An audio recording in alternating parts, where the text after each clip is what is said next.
전 세계가 주목한 놀라운 발견. 미국 도로교통안전국 수석 조사관이 충격적인 고백을 남겼습니다. 내가 지금까지 본 모든 인프라 중에서 가장 완벽한 시스템이었다. 그는 무엇을 보았을까요? 단순한 도로가 아니었습니다. 세계 최고 수준의 안전성과 기술력, 그리고 그 속에 담긴 따뜻한 인간미까지. 해외 전문가들이 입을 모아 극찬한 한국의 고속도로 시스템. 처음엔 아무도 믿지 않았습니다. 하지만 미국의 도로 전문가가 직접 발로 뛰며 확인한 충격적인 진실. 그가 본 것은 단순한 콘크리트 길이 아닌 대한민국의 혼이었습니다. 오늘의 사연. 바로 시작합니다. 저는 마이클 스톤, 미국 도로교통안전국의 수석 조사관입니다. 20년 넘게 전 세계 도로 시스템을 분석해온 전문가죠. 독일의 아우토반부터 두바이의 최첨단 도로까지 보지 않은 고속도로가 없다고 자부했습니다. 그날은 스위스 제네바에서 열린 세계 교통 인프라 세미나 둘째 날이었어요. 눈을 지그시 감고 발표를 듣던 중 갑자기 귀가 솔깃해지는 발언이 들려왔습니다. 독일 교통공학과 바이어 교수가 세계 각국의 도로 시스템을 비교한 10년간의 연구 결과를 발표하고 있었죠. 그는 단호하게 말했습니다. 세계에서 가장 완성도 높은 고속도로 시스템은 대한민국이라고. 한국 고속도로는 단순한 이동수단이 아닌 인간과 자연, 기술이 공존하는 종합예술이라는 그의 말에 저는 실소를 터뜨렸습니다. 한국은 고작 몇십 년 전까지 개발도상국이었고 미국은 세계 최고의 도로 시스템을 가졌다고 자부하던 나라였습니다. 그런데 지금 이 독일 교수는 한국이 최고라고 말하고 있었죠. 바이어 교수는 계속해서 수치를 나열했습니다. 도로 안전성 지수,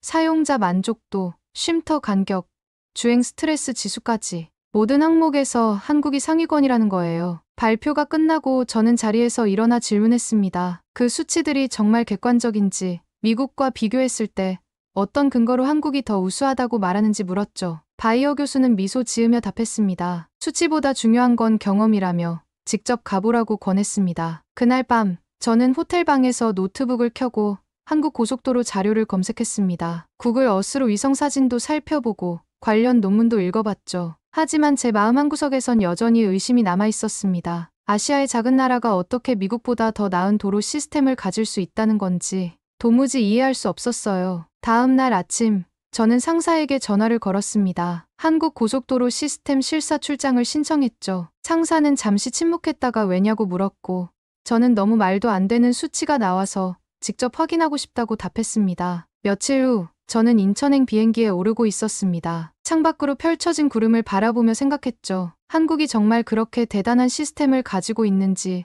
직접 두 눈으로 확인해보자고요. 그때는 제가 얼마나 오만한 생각을 가지고 있었는지 몰랐습니다. 인천국제공항에 발을 디딘 순간부터 이미 예상과는 달랐습니다. 긴 비행 끝에 도착한 공항은 놀랍도록 깔끔했고 입국 심사는 신속했으며 수화물은 이미 컨베이어 벨트 위에서 돌고 있었어요. 공항 출구에서 저를 맞이한 여성은 김지연 씨, 한국에서 파견된 통역 코디네이터였습니다. 그녀의 안내로 공항에서 서울 시내로 향하는 리무진에 올랐죠. 창밖으로 보이는 도로는 의외로 깨끗했습니다. 미국의 인터스테이트와 비교해 도로 표면의 갈라짐이나 패임이 거의 없었어요. 처음 한국에 왔느냐는 그녀의 질문에 아직 공항에서 나온 지 30분밖에 안 됐지만 의외로 정돈되어 있다고 답했습니다. 인천에서 서울까지 약 1시간 정도 걸린다는 설명을 들으며 차 안에서 무료 와이파이가 잡히는 것을 발견하고 놀랐습니다. 버스 내부에서도 인터넷이 끊김없이 연결되다니요. 창밖으로는 낯선 간판들과 한글이 가득한 도시 풍경이 지나갔습니다. 올림픽대교를 지날 때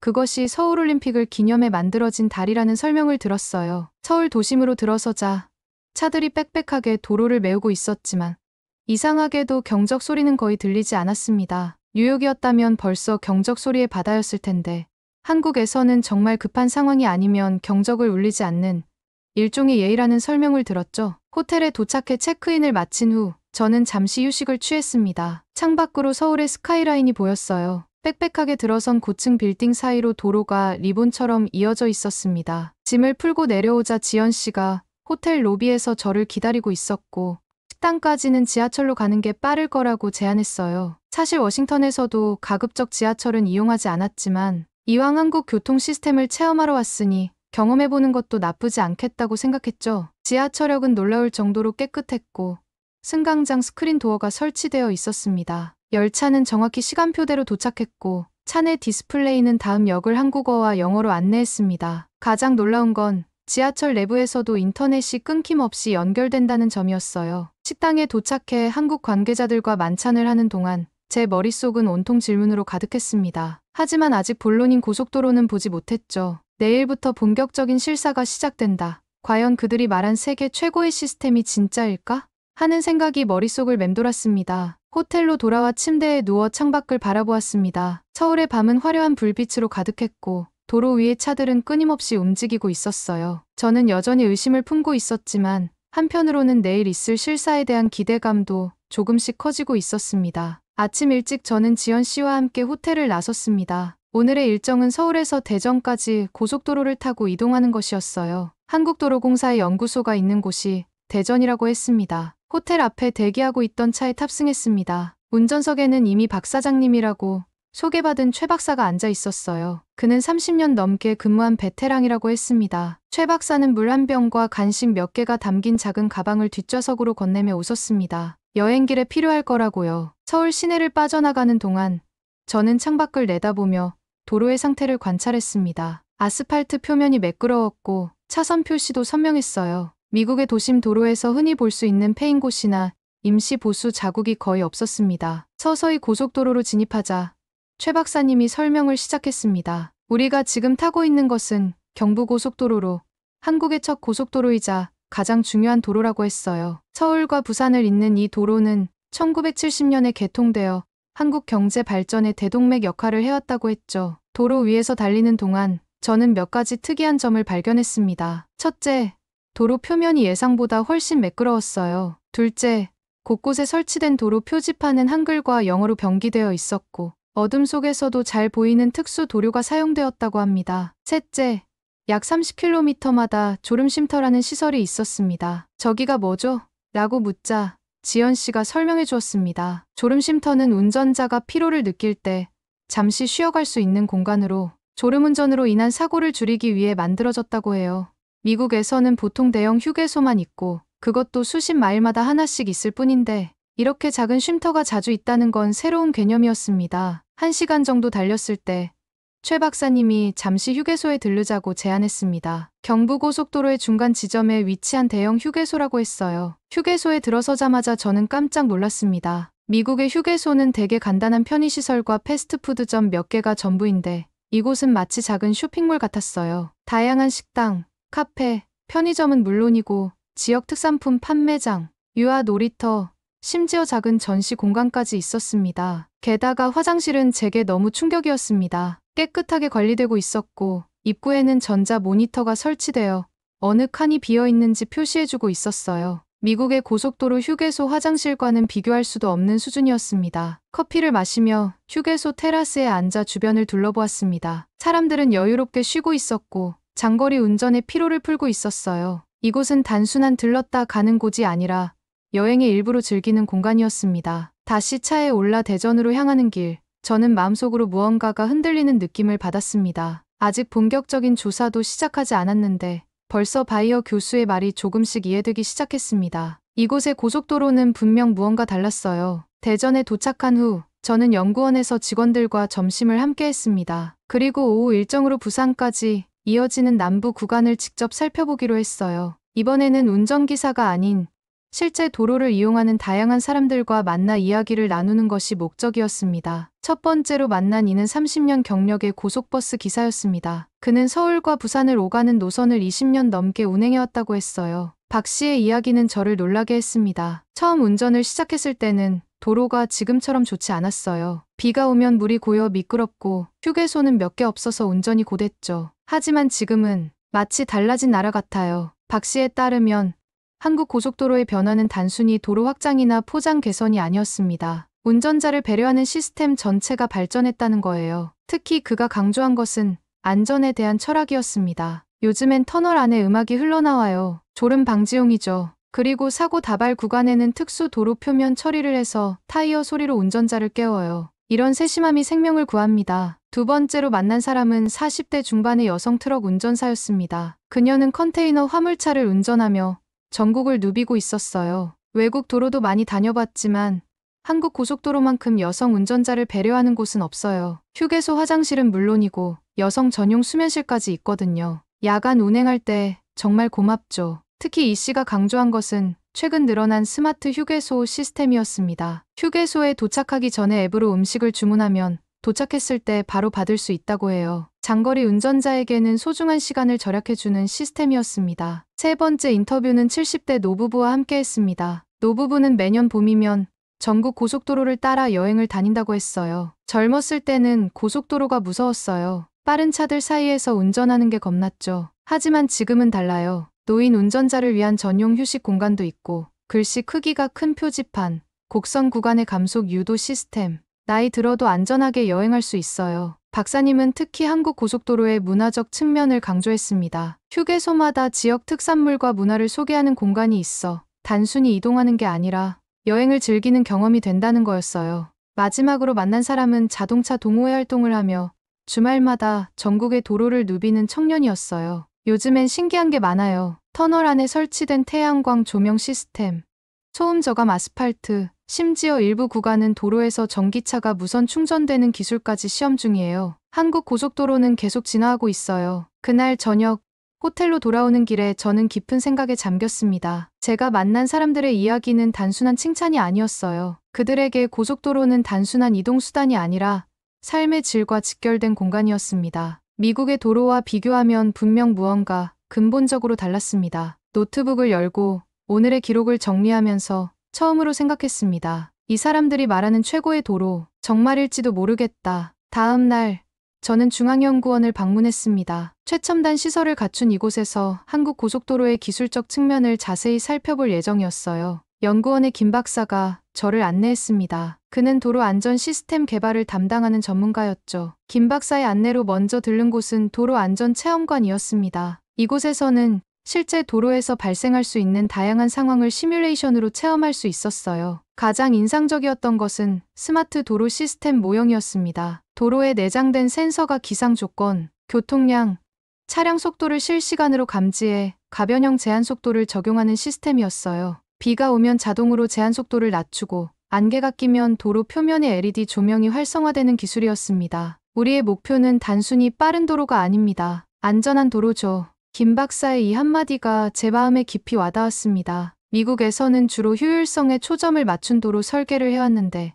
여기서는 안전이 최우선이었습니다. 그것도 단순한 구호가 아닌 실제 기술과 시스템으로 구현하고 있었어요. 다음으로 방문한 곳은 환경 친화적 도로 연구실이었습니다. 여기서는 도로 주변 생태계 보존을 위한 다양한 기술을 개발하고 있었어요. 소음 저감 아스팔트부터 동물 이동 통로, 빗물 재활용 시스템까지 다양했습니다. 도로는 자연을 해치는 존재가 아니라 자연과 공존하는 존재가 되어야 합니다. 이 말을 들으며 저는 문득 미국 고속도로 건설 시 흔히 발생하는 환경 문제들을 떠올렸습니다. 자연을 관통하는 직선 도로를 만들기 위해 산을 깎고 계곡을 메우는 방식과는 완전히 달랐어요. 한국은 가능한 한 자연의 지형을 살리는 방향으로 도로를 설계하고 있었습니다. 점심시간, 연구원 구내식당에서 식사를 하며 김 박사에게 궁금한 점을 물었습니다. 어떻게 이런 시스템을 단기간에 구축할 수 있었나요? 한국은 불과 몇십 년 전만 해도 개발도상국이었잖아요. 김 박사는 잠시 생각하더니 대답했습니다. 그게 바로 우리의 강점이에요. 후발주자였기 때문에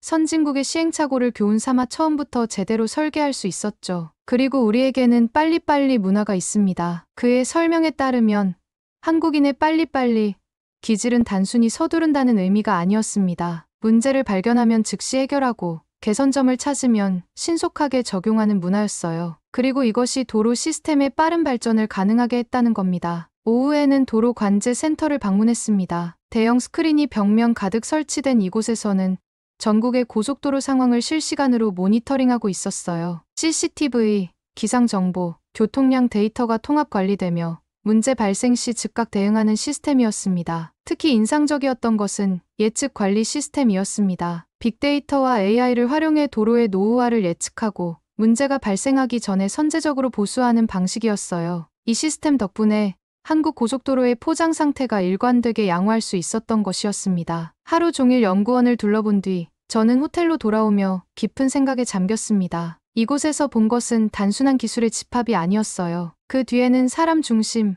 안전 최우선, 자연과의 공존이라는 깊은 철학이 있었습니다. 그날 밤 저는 처음으로 미국 본사에 중간 보고서를 작성했습니다. 한국의 고속도로 시스템은 단순한 이동 수단이 아닌 인간과 자연, 기술이 조화롭게 공존하는 하나의 생태계입니다. 우리가 배울 점이 많습니다. 그리고 전송 버튼을 누르기 전 잠시 망설였습니다. 이렇게 긍정적인 평가를 하는 것이 나답지 않았으니까요. 하지만 결국 수정 없이 보고서를 전송했습니다. 제가 본 것을 있는 그대로 전해야 했으니까요. 한국에서의 마지막 일정은 대전에서 서울로 돌아가는 길이었습니다. 이번에는 지연 씨의 제안으로 KTX 고속열차를 타고 서울까지 이동한 후 서울 외곽 고속도로를 탐사하기로 했어요. KTX는 또 다른 놀라움이었습니다. 300km가 넘는 속도로 달리는 열차 안에서도 인터넷이 끊김없이 연결되었고 진동도 거의 느껴지지 않았어요. 열차에서 내려 서울역에 도착했을 때 저는 이미 한국의 교통 인프라에 대한 인식이 완전히 바뀌어 있었습니다. 서울역에서는 렌터카를 이용해 서울 외곽 순환 고속도로를 돌아보기로 했습니다. 이번에는 제가 직접 운전대를 잡았어요. 내비게이션의 정확한 안내 덕분에 큰 어려움 없이 운전할 수 있었습니다. 서울 외곽 순환 고속도로는 대도시를 둘러싼 순환도로였습니다. 이 도로의 특별한 점은 스마트 톨링 시스템이었어요. 차가 멈추지 않고도 자동으로 통행료가 지불되는 하이패스와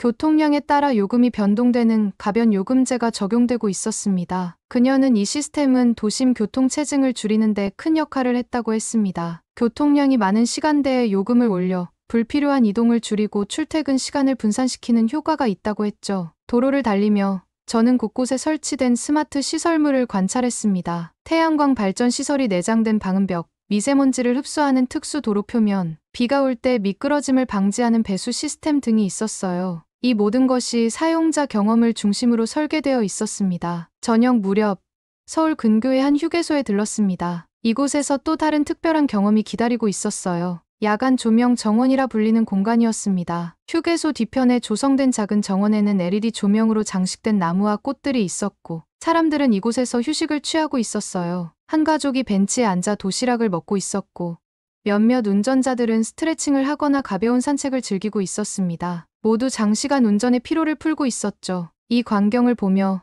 문득 깨달았습니다. 한국의 고속도로는 단순히 빨리 지나가는 곳이 아니라 잠시 머무는 곳이기도 했습니다. 휴게소 관리자와 짧게 대화를 나누었습니다. 그녀에 따르면 이런 공간은 운전자의 스트레스를 줄이고 안전한 운전을 유도하기 위한 것이라고 했어요. 특히 야간 운전자들에게 잠시라도 쉴 수 있는 공간을 제공하는 것이 중요하다고 강조했습니다. 서울로 돌아오는 길, 저는 지연 씨에게 솔직한 물음을 던졌습니다. 어떻게 이런 시스템을 만들게 되었는지, 그 핵심 가치는 무엇인지 알고 싶었어요. 그녀의 대답은 간단했습니다. 사람이 중심이에요. 도로는 기계가 아닌 사람이 이용합니다. 그래서 사람의 필요와 감정을 고려해야 해요. 그 말이 제 마음에 깊이 와닿았습니다. 미국의 도로는 주로 효율성과 속도에 초점을 맞췄습니다. 그런데 한국은 사람에 초점을 맞추고 있었어요. 그리고 그 차이가 완전히 다른 도로 경험을 만들어내고 있었습니다. 호텔로 돌아와 저는 창가에 앉아 서울의 밤 풍경을 바라보았습니다. 빛나는 도시 불빛 사이로 선명하게 이어진 도로가 보였어요. 이제 그 도로는 제 눈에 단순한 콘크리트 길이 아니라 한국인의 철학과 가치가 담긴 공간으로 보였습니다. 미국으로 돌아온 후 저는 즉시 보고서 작성에 착수했습니다. 한국에서 경험한 모든 것을 담아내려 했지만 쉽지 않았어요. 단순한 기술적 분석을 넘어 그 시스템이 주는 감정적 경험까지 표현해야 했으니까요. 일주일간의 작업 끝에 완성된 보고서는 제 경력 중 가장 두꺼운 것이었습니다. 한국 고속도로 시스템 인간 중심 설계의 미래라는 제목이었죠. 저는 자신 있게 상사의 사무실로 향했습니다. 하지만 기대와 달리 상사의 반응은 냉담했습니다. 그는 보고서를 대충 훑어 의아한 표정을 지었어요. 마이클, 이게 뭐지? 너 한국에서 돈이라도 받았어? 저는 당혹스러웠습니다. 제 보고서에 대한 의심이 너무 명백했으니까요. 상사는 계속해서 말했습니다. 이렇게 감성적인 보고서는 받아들이기 어렵다고요. 좀 더 냉정하고 객관적인 분석이 필요하다고 했습니다. 사무실을 나오면서 저는 깊은 좌절감을 느꼈습니다. 제가 본 것, 경험한 것을 어떻게 하면 제대로 전달할 수 있을까요? 수치와 그래프만으로는 한국 고속도로의 진정한 가치를 표현할 수 없었습니다. 그날 저녁, 집에 돌아와 소셜미디어를 둘러보던 중 흥미로운 게시물을 발견했습니다. 누군가 한국 고속도로 휴게소에서 찍은 영상이 바이럴 중이었어요. 그것은 야간 조명 정원과 현지 문화 공연을 담은 짧은 클립이었습니다. 댓글란에는 놀라움과 감탄의 반응이 가득했어요. 이게 정말 고속도로 휴게소라고, 우리도 이런 시스템이 필요해. 왜 우리 도로는 이렇게 발전하지 못하는 거지? 같은 댓글들이 이어졌습니다. 영감을 받은 저는 한국에서 찍은 사진과 영상을 정리하기 시작했습니다. 보고서에 담지 못한 경험을 시각적으로 전달하고 싶었어요. 특히 사람들의 표정, 휴게소에서의 활동, 도로를 이용하는 다양한 사람들의 모습을 중심으로 편집했습니다. 다음 날, 저는 편집한 영상을 부서 회의에서 상영할 기회를 얻었습니다. 처음에는 무관심했던 동료들의 표정이 점차 변해가는 것을 느낄 수 있었어요. 특히 한국 고속도로 위에서 만난 다양한 사람들의 인터뷰 부분에서 많은 이들이 고개를 끄덕였습니다. 영상이 끝나고 한동안 회의실은 침묵에 잠겼습니다. 상사는 한참을 생각하더니 처음과는 완전히 다른 표정으로 고개를 끄덕였습니다. 생각보다 인상적이라는 점, 이것이 단순한 도로 이야기가 아니라 사람 이야기라는 점을 인정하는 눈빛이었습니다. 그 순간이 상황을 바꿔놓았습니다. 회의 후 여러 동료들이 다가와 한국 고속도로에 대해 더 자세히 물어보았고 상사는 제 보고서를 다시 검토해보겠다고 말했어요. 일주일 후 놀라운 소식이 들려왔습니다. 제 보고서가 교통부 장관 회의에서 소개될 예정이라는 거였어요. 그리고 더 놀라운 것은 미국 주요 교통 뉴스 채널에서 한국 고속도로 시스템에 대한 특집 프로그램을 제작하고 싶다며 인터뷰를 요청해왔다는 사실이었습니다. 처음에는 아무도 믿지 않았던 제 보고서가 이제는 많은 사람들의 관심을 끌기 시작했습니다. 제가 한국에서 경험한 도로 위의 감동이 서서히 미국 사회에도 전해지고 있었어요. 그날 밤, 저는 오랜만에 한국에서 만났던 사람들에게 이메일을 보냈습니다. 지연 씨, 최 박사님, 그리고 만났던 모든 분들에게 진심 어린 감사의 마음을 전했어요. 그들 덕분에 저는 단순한 도로가 아닌 한 나라의 정신을 볼 수 있었으니까요. 특집 다큐멘터리가 방영된 날, 저는 촬영 스튜디오에 앉아 있었습니다. 진행자는 첫 질문으로 물었습니다. 왜 한국 고속도로 시스템이 특별한지 한 문장으로 설명해달라고요. 저는 잠시 생각하다가 대답했습니다. 한국의 고속도로는 단순한 이동수단이 아니라 삶의 질을 높이는 문화적 공간입니다. 인터뷰를 하면서 저는 한국에서의 경험을 진솔하게 나눴습니다. 처음에 가졌던 의심, 점차 변해간 인식, 그리고 마침내 깨달은 진실까지요. 특히 강조한 것은 사람 중심 설계였습니다. 도로가 사람을 위해 존재하지, 사람이 도로를 위해 존재하는 것이 아니라는 점이었죠. 프로그램은 큰 반향을 일으켰습니다. 소셜미디어에서는 미국 도로 시스템에 대한 비판과 함께 한국식 도로 설계를 배워야 한다는 의견이 쏟아졌어요. 몇몇 주에서는 실제로 한국도로공사의 자문을 받아 도로 개선 프로젝트를 시작했다는 뉴스도 들려왔습니다. 방송 이후 저는 다시 한국을 방문할 기회를 얻었습니다. 이번에는 미국 교통부 대표단과 함께였어요. 우리의 목적은 한국 도로 시스템을 더 깊이 연구하고 양국 간 기술 협력을 강화하는 것이었습니다. 인천공항에 도착해 지연 씨를 다시 만났을 때의 기쁨은 이루 말할 수 없었습니다. 그녀는 여전히 밝은 미소로 우리를 맞이했고 더 많은 것을 보여주겠다고 약속했어요. 이번 방문에서 저는 새로운 발견을 했습니다. 한국 고속도로 시스템이 계속해서 진화하고 있다는 사실이었어요. 전기차 무선 충전 도로, AI 기반 교통관리 시스템, 자율주행차를 위한 스마트 인프라까지 끊임없이 미래를 준비하고 있었습니다. 마지막 날, 서울 외곽의 한 전망대에서 도시를 내려다보며 저는 문득 깨달았습니다. 도로는 단순한 콘크리트 구조물이 아니라 한 사회의 가치와 철학을 보여주는 거울이라는 것을요. 한국의 고속도로는 함께 가는 길이라는 철학을 담고 있었습니다. 미국으로 돌아가는 비행기 안, 저는 창밖을 바라보며 생각했습니다. 이제 제 앞에는 새로운 여정이 기다리고 있었어요. 미국의 도로를 조금씩 바꿔나가는 일이었습니다. 그것은 쉬운 일이 아닐 테지만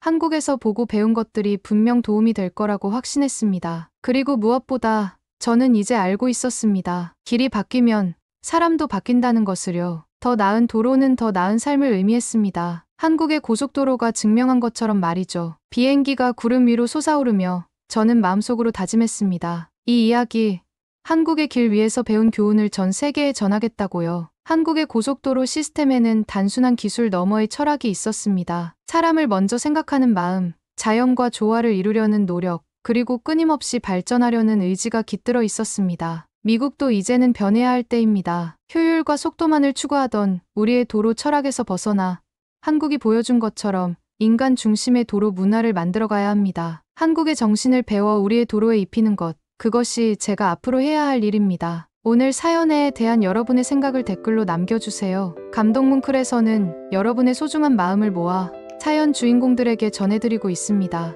여러분 주변에 감동적이거나 재미있는 실제 사연들을 제보받고 있으니 언제든 저희 공식 메일로 제보해주세요. 오늘 들려드린 사연에 공감하셨다면 구독과 좋아요 눌러주시고 주변 분들과도 공유해주세요. 여러분의 작은 관심과 응원이 더욱 좋은 콘텐츠를 만드는데 큰 힘이 됩니다. 오늘도 여러분의 하루의 작은 즐거움이라도 되었기를 바라며 지금까지 감동뭉클이었습니다. 끝까지 시청해주셔서 감사합니다.